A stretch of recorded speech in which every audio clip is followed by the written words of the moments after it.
Hi, I'm Jake with Benelli. I've got lead gunsmith Ethan here, and today we're going to show you how to clean and lubricate a Super Black Eagle 3.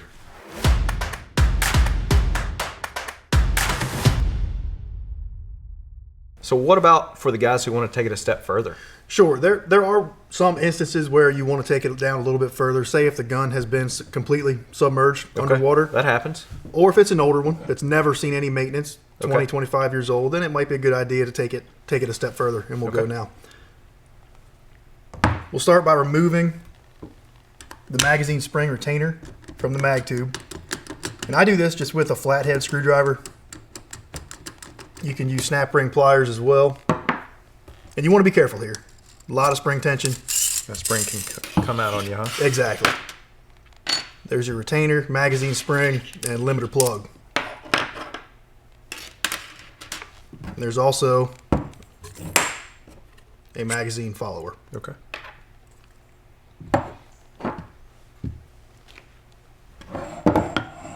From there, we will remove the trigger assembly.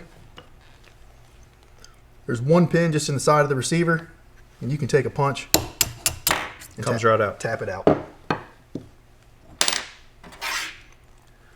And then to remove the trigger assembly, you want to push this button, the bolt release button, and you can see on the inside, that'll move the shell latch out of the way. Okay. And the trigger guard will drop away from the receiver. Okay. Now, is the trigger assembly something that you're going to put oil on, or what's the easiest way to clean that? The trigger assembly, the best way to clean this is compressed air. Oh, okay. You can turn the safety off, release the hammer, and blow this out with compressed air. A little bit of oil is okay. You don't want to over oil this because it can collect buildup. Main thing, remove any debris, things Sure. like that. Okay. So with that and it being on safety and this hammer being forward, is there anything we need to watch out for here? There is. When you go to recock the hammer, you'll want to leave it on fire. Okay. It is a cross bolt safety that blocks any kind of trigger movement, so you want to be able to have the trigger to move and the disconnector to move so that it can be recocked. Okay. So always have it on fire to recock it. Good to know.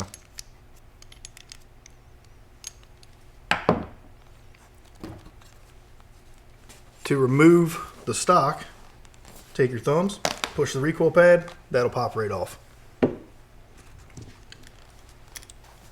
Down here we have a 13 millimeter stock nut that can be removed with a T-handle or socket wrench.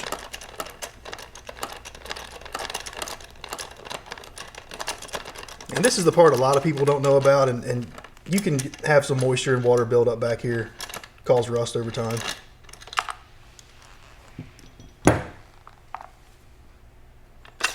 So one stock nut, and the stock will come off.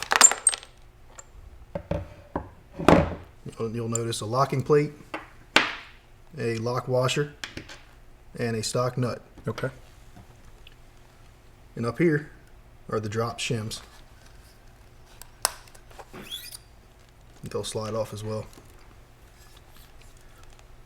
So inside this tube, we have a recoil spring plunger and a recoil spring.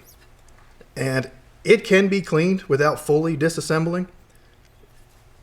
One way to do that is put the bolt in, align the link onto the plunger in the back of the receiver, and then lubricant can be sprayed into the back of the receiver, work down. Okay. And there's a hole. Drains down the bottom. Exactly. Okay. There's a hole in the back of here, and it will actually start to drain out. And you can start with a solvent to clean out any kind of oil or unburnt powders, debris, that kind of thing. Right. Start with a solvent. Go back behind it with oil. Okay.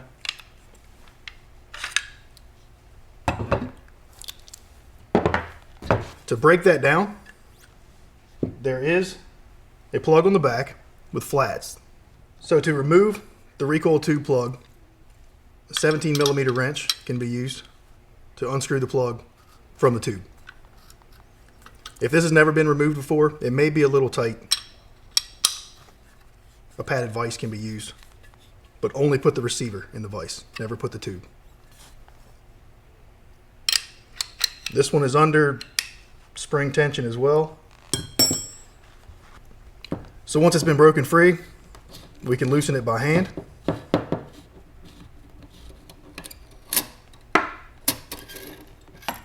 We have a recoil spring and recoil spring plunger.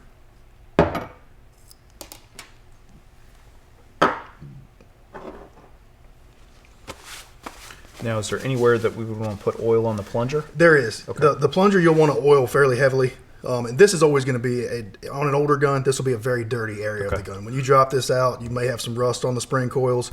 A lot of unburnt powder can get built up back here. And I say a lot. It's over the course of 20 years of hard hunting, this is going to need to be done. Okay. So once again, these steps are probably only for somebody that's had their gun for a really, really long time, not something that you're going to need to do every season or every time in the field. Sure, exactly. An older Super Black Eagle that's kind of slowing down, then this is where you want to look. Or if the gun's been completely submerged underwater, this needs to be done. Before reassembling, you can oil this plunger fairly heavily around this outside where it rides inside of the tube, and then all along the body of the plunger. Because this is something that may not come out for another 10 years or so. Right.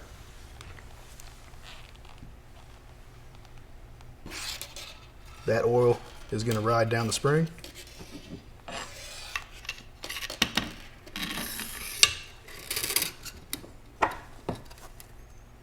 Then the plug, I'll start it by hand.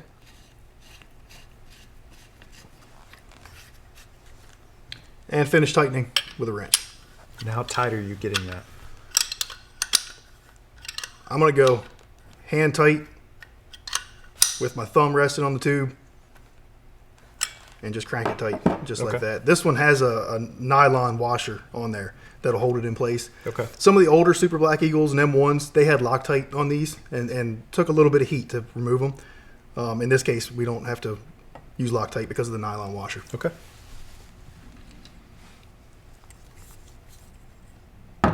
The next step would be the bolt assembly. To take the bolt down, you can pull the handle out by hand. If the handle is tight, you can flip it over, use a punch, and tap it out from the left side. Okay. Tap it right through. We have a firing pin, retaining pin, but before removing that, hold your thumb over the firing pin because it will shoot out.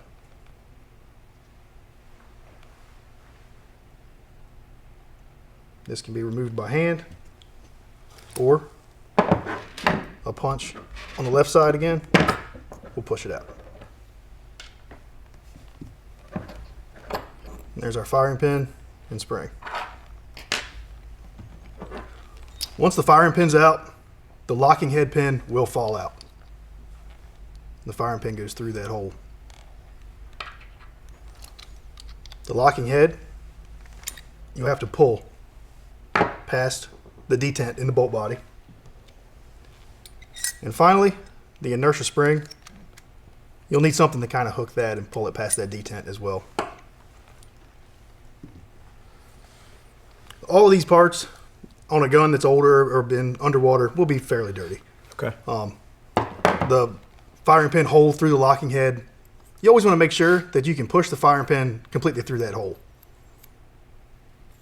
Now, do you want to oil these individual parts, or is that something you could use compressed air, or what's the best way? Compressed air is great. I like a brush before the notches on the bottom of the bolt. You can brush these notches. These are what operate the carrier, so you don't want them to be full of debris. That one as well. The locking head is important though, just to make sure you can see the firing pin protrude all the way through. Right. If you can't, you can take a small drill bit to clean that out. In some cases, you can take the firing pin itself and push some of that buildup through the hole.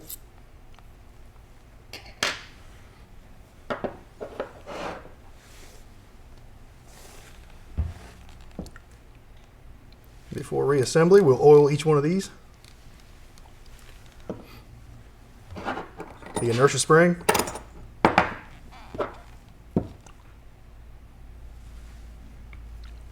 We'll oil the locking head.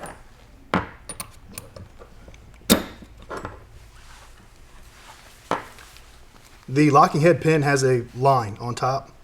That just indicates where the hole is, so the firing pin can go through. Okay. It can go either way. So line that up. It can go forward or back.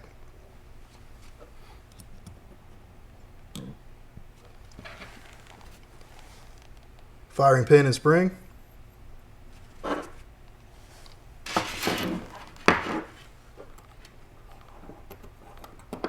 to the back of the bolt, and the firing pin retaining pin can be pushed on. That has a rubber O-ring on it to hold it in place. And then the bolt handle, pull back on the locking head slightly and push it in.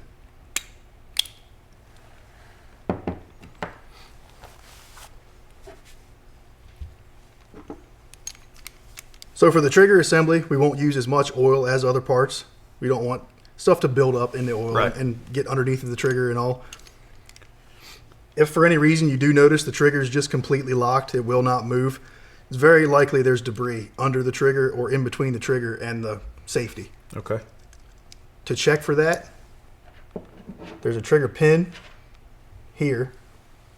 There's also another one here that it pivots off of in the back, but the front one can be removed.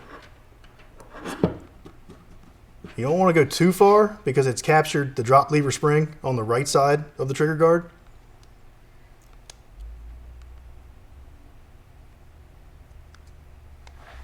Once that's been removed, the trigger will come out.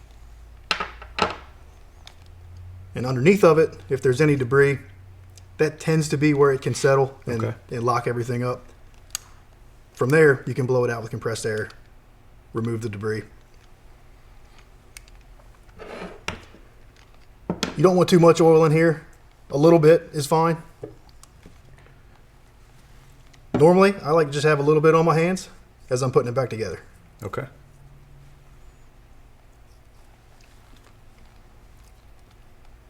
I use a dab of grease in the front of the trigger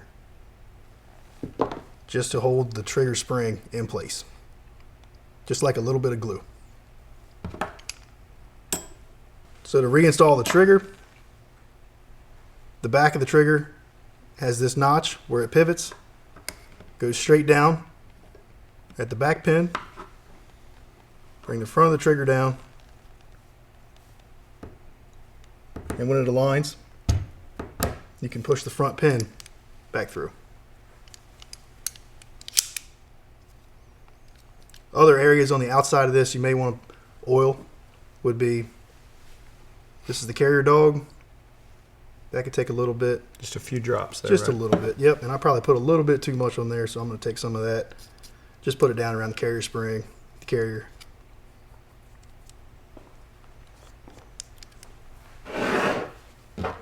With the trigger assembly out of the gun, you want to be careful not to lose these D-clips. And the back one has a tendency to fall off easier than the front one. And that D-clip is holding a bushing in, but it also holds in your trigger guard pin. Okay. When you push that in, that is what locks that pin in place. Right. So if that D-clip is missing, you may notice as you're using the gun, the trigger guard pin starts to walk out. Okay.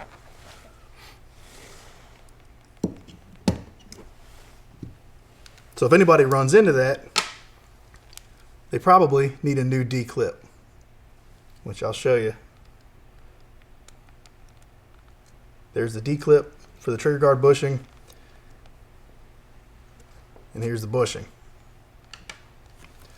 So if that clip somehow disappears, this bushing may fall out if the trigger guard's out of the gun.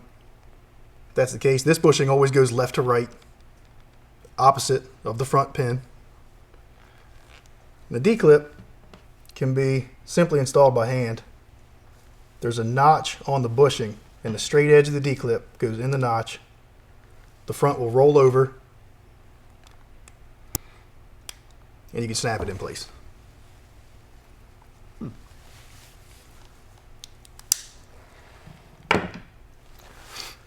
So that's everything laid out and disassembled. That was some great information. The good part about that is now we put it back together, we're good for another 20 years. That's right, Jake. So for reassembly, we'll start with the drop shim. And the great thing about all these Benellis, if you want to customize this fit just to you, you can check out the owner's manual. After the cast shim, we can slide the stock right over top of the recoil tube. Now for this one, this is a right-handed gun with a C drop shim, so we see CDX on the locking plate. We'll want that at the top, facing the rear as we install it.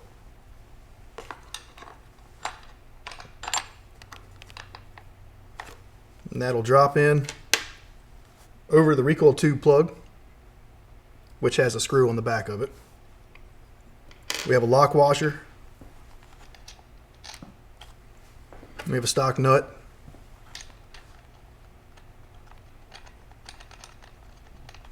And that's a 13 millimeter.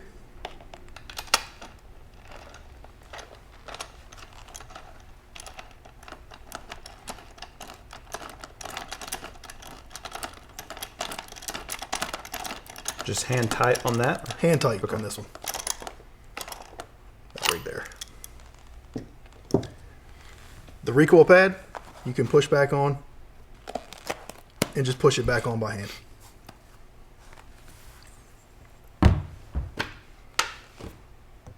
The trigger assembly, to reinstall, you want to push the bolt release button.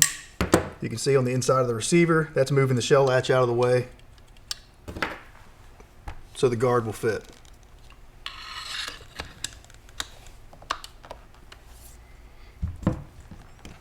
And the trigger guard pin, tap it through.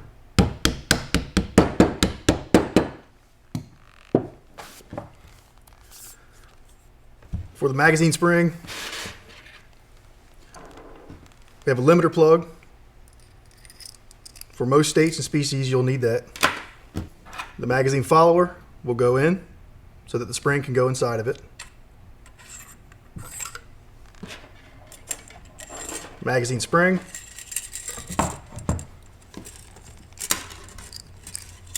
You can use the plug to help keep the spring straight and together here. And then the magazine spring retainer, which I like to use a rawhide or a nylon hammer to tap back into place.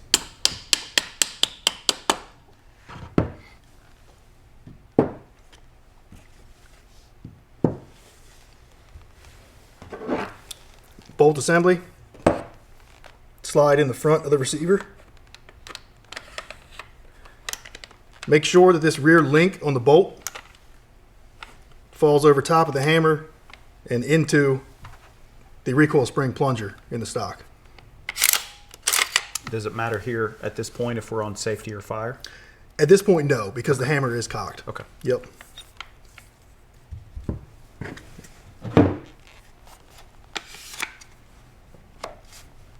We can then take our fore end, put it back on the barrel.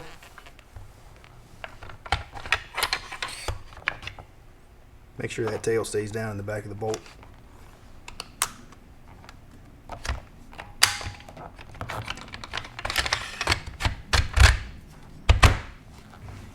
And then screw on the magazine cap.